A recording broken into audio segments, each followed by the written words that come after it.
Di kasus bea cukai ini kan orang memuluskan jalur impornya gitu.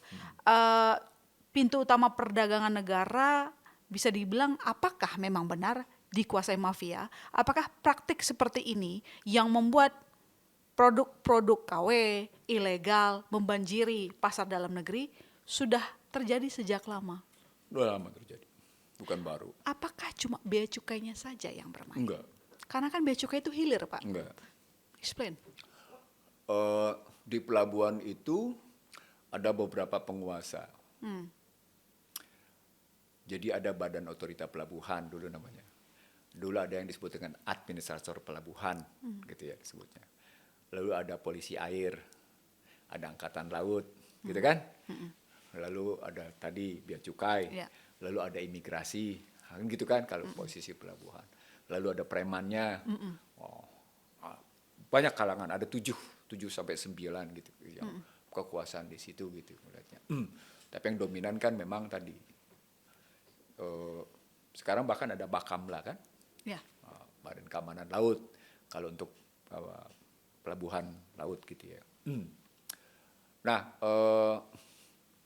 kalau kita ngelihatnya begitu, maka bea cukai sebenarnya cuma penentu untuk keluar masuknya barang secara proper and comply, secara patut dan layak. Secara patut dan layak itu proper and comply gitu ya. Nah, proper and comply itu punya tarif gitu. Ada tarifnya. Makanya misalnya pada Trump misalnya. Trump menerapkan Indonesia 19% misalnya gitu ya. Itu kalau di customnya nggak beres, isunya seperti sekarang. Yang akhirnya membayar lebih banyak adalah masyarakat Amerika. Ya. Bukan Indonesia yang kemudian menurunkan harga supaya dia tetap ini. Jadi sedang terjadi perdebatan mendalam tentang apakah tarif itu memang menguntungkan masyarakat Amerika gitu. Nah, diukur oleh berbagai kalangan dalam research-nya, mereka research, itu ternyata lebih besar membebani masyarakat Amerika daripada si eksportirnya gitu, yang ke Indonesia. Itu kan peranan custom datanya dari peranan custom bea cukai. Nah, sekarang kita pindah ke Indonesia. Kalau pelabuhan itu banyak dikuasai oleh para pihak, tapi penentu bea cukai itu mulut, barang masuk, barang keluar gitu ya. Itu di situ gitu.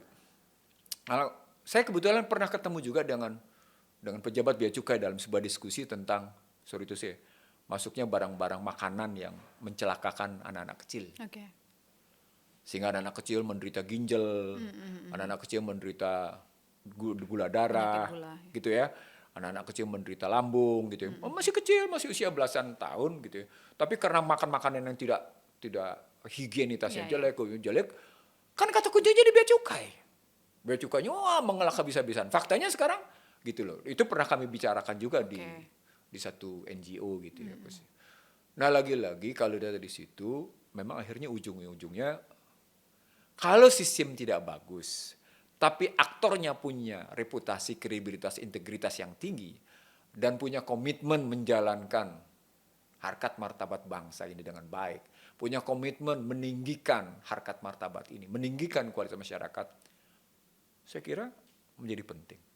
Jadi aktor memang. Nah, persoalan pokoknya adalah rekrutmen aktor. Nah, ketika rekrutmen aktor masuk secara struktural fundamental, ketemu kita partai politik buruk dalam melakukan kaderisasi, partai politik buruk dalam melakukan mobilitas vertikal, partai politik tidak punya manajemen yang bagus dalam merekrut anggotanya. Ya. Loh, tiba-tiba orang yang tidak punya pengalaman masuk sebagai anggota terus jadi anggota dewan, gimana? Ya muncul di ASN juga begitu, muncul di birokrasi juga begitu, sama aja. Jadi jangan cuma melihat bea cukai, saya setuju di situ. Tapi jelas soal sistem yang digital tadi gitu ya, dengan aktor menjadi penting. Dua-duanya penting. Istilah saya aktor dan sistem, istilah saya tadi. Dua-duanya harus kita perbaiki